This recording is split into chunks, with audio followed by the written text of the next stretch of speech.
ರೀಸೆಂಟಾಗಿ national awards national ಅವಾರ್ಡ್ಸಲ್ಲಿ best child actor award ಆಗಿ ನನಗೆ ಅವಾರ್ಡ್ ಸಿಕ್ಕಿದೆ. ಆ್ಯಂಡ್ ಮೊದಲನೇದಾಗಿ ನಾನು ಮಾಡಿದ್ದು ಮಜಾ ಭಾರತ. ಅದಕ್ಕೆ ಮೊದಲೇ ಆಡಿಷನ್ ಹೋಗಿದ್ದೆ.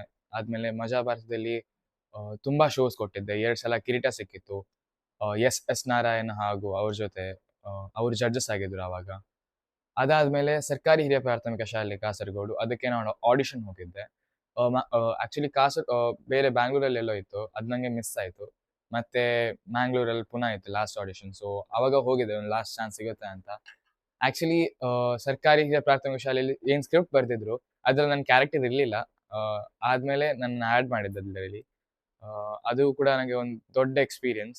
ನನ್ನ ಫಸ್ಟ್ ಮೂವಿ ರಿಷಬ್ ಸರ್ ಜೊತೆ ತುಂಬ ಒಳ್ಳೆ ಎಕ್ಸ್ಪೀರಿಯನ್ಸ್ ಅದು. ಆ್ಯಂಡ್ ಅದರಿಂದಾಗಿ ನನ್ನ ಫಸ್ಟ್ ಮೂವಿ ಸರ್ಕಾರಿ ಹಿರಿಯ ಪ್ರಾಥಮಿಕ ಶಾಲೆ ಕಾಸರಗೋಡು. ಅದಾದಮೇಲೆ ಅದಕ್ಕಿಂತ ಒಂದೊಂದು ಮೂವಿ ಬರ್ತಾ ಹೋಯಿತು. ಅದಾದಮೇಲೆ ಪುನಃ ರೀಸೆಂಟಾಗಿ 2022 ಅಲ್ಲಿ ರಿಷಬ್ ಸರ್ ಜೊತೆ ಕಾಂತಾರ ಚಿತ್ರ ಮಾಡಿದೆ. ಅದಾದಮೇಲೆ ಮಿಥ್ಯಾ ಮೂವಿ ಆ್ಯಕ್ಚುಲಿ ಒಬ್ಬರು ನಮಗೆ ರೆಕಮೆಂಡ್ ಮಾಡಿದ್ರು, ನೀವು ಹೋಗಿ ಅಲ್ಲಿ ವರ್ಕ್ಶಾಪ್ ನಡೀತಾ ಇದೆ, ಜಸ್ಟ್ ಒಮ್ಮೆ ನೋಡಿ ಬನ್ನಿ ಅಂತ. ಸೊ ಆವಾಗ ನಾವು ಹೋದ್ವಿ ಅಲ್ಲಿಗೆ. ಫಸ್ಟ್ ನಮ್ಮ ಆಡಿಷನ್ ಎಲ್ಲ ತೆಗೆದ್ರು, ವರ್ಕ್ಶಾಪ್ ಎಲ್ಲ ಆಯಿತು. ಸೊ ವಾಪಸ್ ಬರ್ತಾ ಇರುವಾಗ ಆ್ಯಕ್ಚುಲಿ ನಂಗೆ ಏನೂ ಗೊತ್ತಿರಲಿಲ್ಲ ಸ್ಕ್ರಿಪ್ಟ್ ಏನು ಅಂತ. ಲೇಟರ್ ಅವ್ರು ಹೇಳಿದ್ರು ಹೀಗೆ ಹೀಗೆ ಅಂತ. ಸೊ ಇದೆಲ್ಲ ಆಯಿತು, ಅವ್ರ ಸ್ಕ್ರಿಪ್ಟ್ ನರೇಷನ್ ಎಲ್ಲ ಆಯಿತು. 1-2 ಡೇಸ್ ನರೇಷನ್ ಅಲ್ಲೇ ಇತ್ತು ಅವ್ರ ಆಫೀಸಲ್ಲಿ. ಫಸ್ಟ್ ನಂಗೆ ಕೇಳಿದಾಗ ಸ್ಕ್ರಿಪ್ಟ್ ತುಂಬ ಕಷ್ಟ ಅನಿಸ್ತಾ ಇತ್ತು. ಕ್ಯಾರೆಕ್ಟರ್ ನನಗೆ ತುಂಬ ಕಷ್ಟ ಆಗ್ಬೋದು ಅಂತ, ಯಾಕಂದರೆ ಆ ಥರ ಕ್ಯಾರೆಕ್ಟರ್ ನಾನು ಮಾಡೇ ಇರಲಿಲ್ಲ ನನ್ನ ಹೋಲ್ ಕರಿಯರಲ್ಲಿ. ಸೊ ಅದಾದಮೇಲೆ ಡೈಲಿ ನಾನು ವರ್ಕ್ಶಾಪ್ ಹೋಗ್ತಾ ಇದ್ದೆ ಅವ್ರ ಆಫೀಸ್ಗೆ. ಸೊ ಡೈಲಿ ನನ್ನನ್ನು ಟ್ರೈನ್ ಮಾಡ್ತಾ ಇದ್ರು, ಆ ಕ್ಯಾರೆಕ್ಟರ್ನ ಹೇಗೆ ಪೋರ್ಟ್ರೇ ಮಾಡ್ಬೋದು, ಆ ಕ್ಯಾರೆಕ್ಟರ್ ನಾನು ಹೇಗೆ ಮಾಡ್ಬೋದು ಅಂತ ಡೈಲಿ ಅವರು ನನಗೆ ವರ್ಕ್ಶಾಪ್ ಕೊಡ್ತಾ ಇದ್ರು, ಟ್ರೈನಿಂಗ್ ಮಾಡ್ತಾ ಇದ್ರು. ಸೊ ಸ್ಟೆಪ್ ಬೈ ಸ್ಟೆಪ್ ಹೋಗಿ ಆ ಕ್ಯಾರೆಕ್ಟರ್ ನನಗೆ ತೆಗ್ಲಕ್ಕೆ ಆಗ್ತು. And I am very thankful for that. And Sumanth Bhat ಅಂತ ಡೈರೆಕ್ಟ್ರು ಆ ಮೂವಿದು, ಅವರೇ ಮಿಥ್ಯಾದ ದೊಡ್ಡ ಬ್ಯಾಕ್ ಬೋನ್ ಆಗಿ ನಿಂತಿದ್ರು. ಮಿಥ್ಯಾನೇ ನಾನು ಆ ಮೂವಿಯಲ್ಲಿ. ಸೊ ಅದು ಕ್ಯಾರೆಕ್ಟರ್ ಒಂದು ಮುಂಬೈಲಿರೋ ಸಣ್ಣ ಹುಡುಗನ ಕತೆ ಅದು. ಆ್ಯಕ್ಚುಲಿ ಅವನು ಅಲ್ಲಿಂದ ಶಿಫ್ಟ್ ಆಗಿ ಉಡುಪಿ ಮಂಗಳೂರು ಕಡೆ ಬಂದು ಅವನು ಲೈಫ್ನ ಹೇಗೆ ಮುಂದೆ ಲೀಡ್ ಮಾಡ್ತಾನೆ, ಟೀನೇಜ್ ಇಯರ್ಸ್ ಅಲ್ಲಿ ಏನೆಲ್ಲ ಕಷ್ಟ ಆಗುತ್ತೆ, ಅವನ ತಂದೆ ತಾಯಿಯರಿಗೆ ಏನೆಲ್ಲ ಆಯಿತು. ಸೊ ಅದರದ್ ಬಗ್ಗೆ ಎಲ್ಲ ಆ ಮೂವಿಯಲ್ಲಿದೆ. ವಂಡರ್ಫುಲ್ ಸ್ಟೋರಿ, ತುಂಬಾ ಚೆನ್ನಾಗಿ ಬರೆದಿದ್ದಾರೆ. ಸುಮಂತ್ ಭಟ್ ಅವರೇ ಬರೆದಿರೋದು. ನಂಗೆ ತುಂಬಾ ಖುಷಿ ಆಯಿತು ಮೂವಿ ಕೇಳಿ. ಆ್ಯಂಡ್ ತುಂಬಾ ಚೆನ್ನಾಗಿರೋ ಕ್ಯಾರೆಕ್ಟರ್ ನಂಗೆ ಸಿಕ್ಕಿದೆ. Very thankful. ತುಂಬಾ ಖುಷಿ ಆಗ್ತಾ ಇದೆ. ಒಂದು ದೊಡ್ಡ ಕನಸು ನನಸಾದಂಗೆ ಆಗ್ತಾ ಇದೆ, ನಂಬಕ್ಕಾಗ್ತಿಲ್ಲ.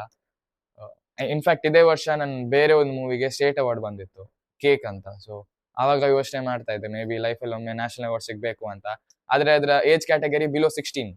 ಸೊ ಆವಾಗ ಯೋಚನೆ ಮಾಡ್ತಾ ಇದ್ದೆ, ಓಕೆ ಇನ್ನು ಸಿಗಲ್ಲ ನ್ಯಾಷನಲ್ ಅವಾರ್ಡ್, 16 ಆಯ್ತು ನನಗೆ. ಆದರೆ ಅದೇ ವರ್ಷ ಒಂದು ತಿಂಗಳಾದ್ಮೇಲೆ ನ್ಯೂಸ್ ಬಂತು ನ್ಯಾಷನಲ್ ಅವಾರ್ಡ್ ಅಂತ. ತುಂಬಾ ಖುಷಿ ಆಯಿತು. ನೆನ್ಸೇ ಇರಲಿಲ್ಲ ಬರುತ್ತೆ ಅಂತ. I am very happy.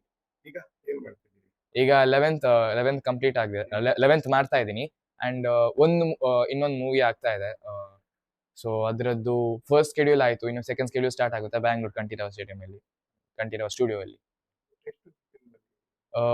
Almost 20 movies ಮಾಡಿದ್ದೀನಿ ನಾನು. ಕಾಂತಾರ, ವಿಕ್ರಾಂತ್ ರೋಣ, ಸರ್ಕಾರಿ ಹಿರಿಯ ಪ್ರಾಥಮಿಕ ಶಾಲೆ ಕಾಸರಗೋಡು, ಇನ್ನೂ ತುಂಬ ಮಾಡಿದ್ದೀನಿ. ನಮಸ್ತೆ ಎಲ್ರಿಗೂ. ನನ್ನ ಹೆಸರು ಭಾರತಿ ಶೆಟ್ಟಿ ಅಂತೇಳಿ. 72 ನ್ಯಾಷನಲ್ ಅವಾರ್ಡ್ ಅನೌನ್ಸ್ ಆಗಿದೆ. ಅದರಲ್ಲಿ ಬೆಸ್ಟ್ ಚೈಲ್ಡ್ ಆಕ್ಟರ್ ಬಂದಿರೋದು ನನ್ನ ಮಗ ಅತೀಶ್ ಶೆಟ್ಟಿಗೆ. ಮೂವಿ ಯಾವುದು ಅಂತ ಕೇಳಿದ್ರೆ ರಕ್ಷಿತ್ ಶೆಟ್ಟಿ ನಿರ್ಮಾಣದ, ಸುಮಂತ್ ಭಟ್ ನಿರ್ದೇಶನದ ಮಿಥ್ಯ ಮೂವಿಗೆ. ಆಕ್ಚುಲಿ ಈ ಮೂವಿಗೆ ಬರೋದಕ್ಕಿಂತ ಮುಂಚೆ ಒಂದು ಜರ್ನಿ ತುಂಬಾ ಚೆನ್ನಾಗಿತ್ತು. ಫಸ್ಟಿಗೆ ಅವ್ನು ಏನ್ ಮಾಡಿದ್ರೆ ಡ್ರಾಮಾ ಜೂನಿಯರ್ಸ್ ಅಂತೇಳಿ ಒಂದು ಲೋಕಲ್ ಚಾನೆಲ್ ಇತ್ತು ಇಲ್ಲಿ, ನಾವು ಅದಕ್ಕೆ ಹೋಗಿದ್ವಿ. ಆ ಚಾನೆಲ್ ಅಲ್ಲಿ ವಿಜಯ್ ಕುಮಾರ್ ಕೊಡಿಯಲ್ ಬೈಲರ್ ಸರ್ ಮತ್ತೆ ಮಂಜು ರೈ ಅವರೆಲ್ಲ ಅದ್ರದ್ದು ಜಡ್ಜಸ್ ಆಗಿದ್ರು. ಅದರಲ್ಲಿ 1-2 ತಿಂಗಳು ನಾವು ವರ್ಕ್ ಮಾಡಿದ್ವಿ. ಅದು ಕೂಡ ಆದ್ಮೇಲೆ ನಾವು ನೆಕ್ಸ್ಟ್ ಹೋದದ್ದೇ ಕಲರ್ಸ್ ಕನ್ನಡಕ್ಕೆ. ಅವಾಗ ಕಲರ್ಸ್ ಕನ್ನಡದಲ್ಲಿ ಮಜಾ ಭಾರತ ಅಂತ ಬರ್ತಿತ್ತು. ದಿಲೀಪ್ ಸರ್ ಮೊನ್ನೆ ತೀರಿ ಹೋದ್ರು.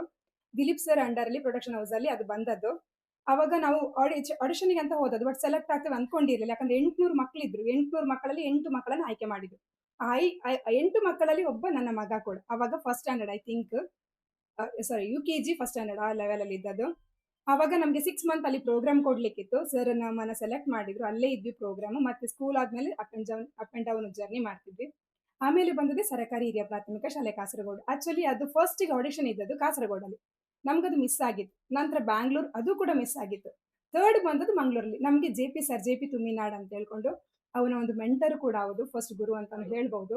ಅವ್ರು ಎಂತ ಮಾಡಿದ್ರು ಅಂದ್ರೆ ಹೀಗೆ ಅನೌನ್ಸ್ ಆಡಿಷನ್ ಇದೆ ಹೋಗ್ತಾರೆ. ನಾವು ಹೋಗ್ತೀವಿ ಅಂತೇಳಿ ಹೋಗಿ ಅಟೆಂಡ್ ಆದ್ವಿ. ಅಲ್ಲಿ ಬಟ್ ಇವನ್ ಕ್ಯಾರೆಕ್ಟರ್ ಇರ್ಲಿಲ್ಲ. ಇವನನ್ನು ವರ್ಕ್‌ಶಾಪಿಗೆ ಕೂಡ ಕರೆದಿರ್ಲಿಲ್ಲ. ಮತ್ತೆಲ್ಲರನ್ನ ಕರೆದಂದ್ರೆ ಅವರಿಗೆ ಬೇಕಾದ್ದು ಅವಾಗ 7th 8th ಮಕ್ಕಳು. ಇವನು ಅವಾಗ ಫಸ್ಟ್ ಸ್ಟ್ಯಾಂಡರ್ಡ್. ಸೊ ನಮ್ಮನ್ನ ಬೇಡ ಅಂತೇಳಿ ಬಿಟ್ಟಿದ್ರು. ವರ್ಕ್‌ಶಾಪಿಗೆ ಕರೆದಿರ್ಲಿಲ್ಲ. 1 ವೀಕ್ ಬಿಟ್ಟು ನಮ್ಗೆ ಕರೆದ್ರು ಅವರು. ಆವಾಗ ಹೇಳಿದ್ರು ನೀವು ಹೀಗೀಗೆ ವರ್ಕ್‌ಶಾಪಿಗೆ ಬನ್ನಿ ಅಂತ. ಆಮೇಲೆ ಅಲ್ಲಿಂದ ಅವನ ಕ್ಯಾರೆಕ್ಟರ್ ಬಿಲ್ಡ್ ಆದದ್ದು. ಸರಕಾರಿ ಒಂದು ಒಳ್ಳೆ ಹೆಸರು ಕೊಟ್ಟಿದ್ದು ರಿಷಬ್ ಸರ್ ಅಂಡರ್‌ಲಿ. ಯಾಕಂದ್ರೆ ಅವರ ಆಕ್ಟಿಂಗ್ ಅಂದ್ರೇನೆ ಹಾಗಿರುತ್ತೆ. ಮಕ್ಕಳನ್ನ ಚೆನ್ನಾಗಿ ಪಳಗಿಸ್ತಾರೆ. ಆ ಆಕ್ಟಿಂಗ್ ಇಂದ ಅವನಿಗೆ ಒಳ್ಳೆ ಹೆಸರು ಕೂಡ ಬಂತು. ಆಮೇಲೆ ಒಂದೊಂದೇ ಮೂವಿಗೆ ಅವ್ನು ಸೆಲೆಕ್ಟ್ ಆಗ್ತಾ ಹೋದ. ಕಾಂತಾರ ಮಾಡಿದ. ಕಾಂತಾರದಲ್ಲಿ ಒಳ್ಳೆ ಕ್ಯಾರೆಕ್ಟರ್ ಇತ್ತು ಅವ್ನ್ದು. ಅಂದ್ರೆ ಅವನಿಗೆ ಚಾಲೆಂಜಿಂಗ್ ಕ್ಯಾರೆಕ್ಟರ್. ಬುದ್ಧಿಮಾಂದ್ಯ ಹುಡುಗ, ನೀವು ನೋಡಿರ್ಬೋದು ದನಿ ಮಗ ಅಚ್ಯುತ್ ಸರ್ ಇದ್ದು. ಅದಂತೂ ಅಮೇಜಿಂಗ್ ರೋಲ್ ಅವನದು. ಯಾರಿಗೂ ಗುರ್ತವೇ ಸಿಗುವುದಿಲ್ಲ ಅದರಲ್ಲಿ ಅವನ ಕ್ಯಾರೆಕ್ಟರ್‌ನ. ಆದ್ಮೇಲೆ ವಿಕ್ರಾಂತ್ ರೋಣ, ಸುದೀಪ್ ಸರ್ ಇದ್ದು, ನಿರೂಪ್ ಭಂಡಾರಿ ಅವರ ಚೈಲ್ಡ್ ಕ್ಯಾರೆಕ್ಟರ್ ಆಗಿ. ಆಮೇಲೆ ಒಳ್ಳೊಳ್ಳೆ ಮೂವಿ ಸಿಕ್ಕಿತ್ತು. ಅಷ್ಟೇ ಅಲ್ಲ, ಇವಾಗ ಸ್ಟೇಟ್ ಅವಾರ್ಡ್ ಕೂಡ ಅವನಿಗೆ ಲಾಸ್ಟ್ ಲಾಸ್ಟ್ ಈ ವರ್ಷ ಅಂದ್ರೆ ಅನೌನ್ಸ್ ಮಾಡಿದ್ದಾರೆ. ಅದು ಕಿಶೋರ್ ಮೂಡಬಿದ್ರೆ ಅವರ ಡೈರೆಕ್ಷನ್ ನಲ್ಲಿ. ಅದರಲ್ಲಿ ಕೂಡ ಒಂದು ಮೇನ್ ರೋಲ್, ಲೀಡ್ ರೋಲಿಗೆ ಸಿಕ್ಕಿರೋದು. ಇವಾಗ ಇದು ನ್ಯಾಷನಲ್. ಬಟ್ ನಾವು ನ್ಯಾಷನಲ್ ಅವಾರ್ಡ್ ಇಷ್ಟು ಪಕ್ಕ ಬರ್ತದೆ ಅಂತ ಅನ್ಕೊಂಡಿಲ್ಲ. ಯಾಕಂದ್ರೆ ಈ ಸಣ್ಣ ಏಜ್ ಅಲ್ಲಿ ಅದು ಇಮ್ಯಾಜಿನೇಷನ್ ಮಾಡ್ಲಿಕ್ಕೂ ಆಗೋದಿಲ್ಲ. ಬಟ್ ನಂಗೆ ಮೊನ್ನೆ ಸುಮನ್ ಸರ್ ಕಾಲ್ ಮಾಡಿದ್ರು, ಹೀಗೆ ಆಗಿದೆ, ಅನೌನ್ಸ್ಮೆಂಟ್ ಆಗಿಲ್ಲ ಅಫಿಷಿಯಲಿ, ಬಟ್ ನಿಮ್ಗೆ ಗೊತ್ತಿರ್ಲಿ ಅಂತ. ನಾನು ಕೇಳಿದೆ ಸರ್ ನಮ್ಗೆ ಬರ್ಬಹುದಾ ಅಂತ. ಇಲ್ಲ ಬಂದಿದೆ ಅಂತ ಹೇಳಿದ್ರು. ಬಟ್ ನಿನ್ನಂತೆ ಅನೌನ್ಸ್ ಆದಾಗ ಅಂತೂ ತುಂಬಾ ಖುಷಿ. ಯಾಕಂದ್ರೆ ನಾವು ಯಾವುದೇ ಫಿಲ್ಮ್ ಬ್ಯಾಕ್ ಗ್ರೌಂಡ್ ಇಂದ ಬಂದವರಲ್ಲ. ಇದ್ರ ಬಗ್ಗೆ ಯೋಚನೆನೂ ಮಾಡ್ಲಿಕ್ಕೆ ಸಾಧ್ಯ ಇಲ್ಲ. ಯಾಕಂದ್ರೆ ನಾವು ಆ ತರ ಏನು ಇಲ್ಲ. ನಾನು ಕಾಲೇಜಲ್ಲಿ ಲೆಕ್ಚರರ್ ಆಗಿದ್ದವಳು. ಬಟ್ ಇವನನ್ನ ಫಸ್ಟ್ ಇಂದ ನಾನು ಎಲ್ಲದಕ್ಕೂ ಕರ್ಕೊಂಡು ಹೋಗ್ತಾ ಇದ್ದೆ. ಬಟ್ ಅವೊಂದು ಅಥವಾ ದೇವರ ಆಶೀರ್ವಾದ ಗೊತ್ತಿಲ್ಲ, ಈ ತರ ಈ ಲೆವೆಲ್ಗೆ ನಾವು ಬಂದು ಮುಟ್ಟಿದ್ದೇವೆ. ಇವಾಗ ನ್ಯಾಷನಲ್ ಅವಾರ್ಡ್ ಅದೊಂದು ಏನ್ ಹೇಳ್ತಾರೆ, ಎಲ್ಲರ ಕನಸದು. ಬಟ್ ಇಷ್ಟು ಪಕ್ಕ ನಮ್ಗೆ ನನಸಾಯ್ತು. ಬಟ್ ಇನ್ನೊಂದು ಆಸೆ ಇದೆ, ಅವನು ಫ್ಯಾನ್ ಇಂಡಿಯಾ ಎತ್ತರಕ್ಕೆ ಬೆಳೀಬೇಕು ಅಂತೇಳಿ, ಒಬ್ಬ ಒಳ್ಳೆ ಹೀರೋ ಆಗ್ಬೇಕು ಅಂತೇಳಿ. ಹಾಗಾಗಿ ಈ ಮಿಥ್ಯಕ್ಕೆ ನಮ್ಗೆ ತುಂಬಾ ಸಾಥ್ ಕೊಟ್ಟ ಸುಮನ್ ಸರ್. ನಾವು ಅವ್ರು ನೆನೀಲೇಬೇಕು. ಯಾಕಂದ್ರೆ ಅವ್ರು ಅಷ್ಟು ಚೆನ್ನಾಗಿ ಅವನನ್ನ ಪಳಗಿಸಿರೋ ವರ್ಕ್ಶಾಪ್ ಕೊಟ್ಟು. ಮತ್ತೆ ಇದ್ರಲ್ಲಿ ನನ್ನ 2ನೇ ಮಗ ಕೂಡ ಆಕ್ಟ್ ಮಾಡಿದ್ದಾನೆ. ಅವನು ನನ್ನ ಮಿಥ್ಯ ಮೇನ್ ರೋಲ್ ಇದು ತಂಗಿಯಾಗಿ. ಅವನು ಕೂಡ ಚೆನ್ನಾಗಿ ಮಾಡಿದ. ಅವನಿಗೆ ಅವಾಗ UKG ಇತ್ತು. ಅವನನ್ನು ಪಳಗಿಸೋದು ಕೂಡ ಸುಮನ್ ಸರ್ಗೆ ದೊಡ್ಡದೊಂದು ಏನ್ ಹೇಳ್ತಾರೆ, ಒಂದು ಸಾಹಸ ಅಂತ ಹೇಳ್ಬೇಕು. ಯಾಕಂದ್ರೆ ಸಣ್ಣ ಮಗ ಕೇಳ್ತಿರ್ಲಿಲ್ಲ. ಬಟ್ ಅವರದ್ದು ಸಾಹಸ. ಮತ್ತೆ ರಕ್ಷಾ ಶೆಟ್ಟಿ ಅವರು ಒಳ್ಳೆ ಸಪೋರ್ಟ್ ಮಾಡ್ತಿದ್ರು. ತುಂಬಾ ಸಲ ಅಂದ್ರೆ ನಾವು 1-2 ಸಲ ಮೀಟ್ ಕೂಡ ಆಗಿದ್ದು, ಅವ್ರನ್ನ ಸಿಕ್ಕಿದ್ರು ನಮ್ಗೆ. ಇದೊಂದು ಒಳ್ಳೆ ಎಕ್ಸ್ಪೀರಿಯನ್ಸ್ ಅಂತ ಹೇಳ್ಬಹುದು ನಮ್ಮ ಲೈಫ್ ಅಲ್ಲಿ.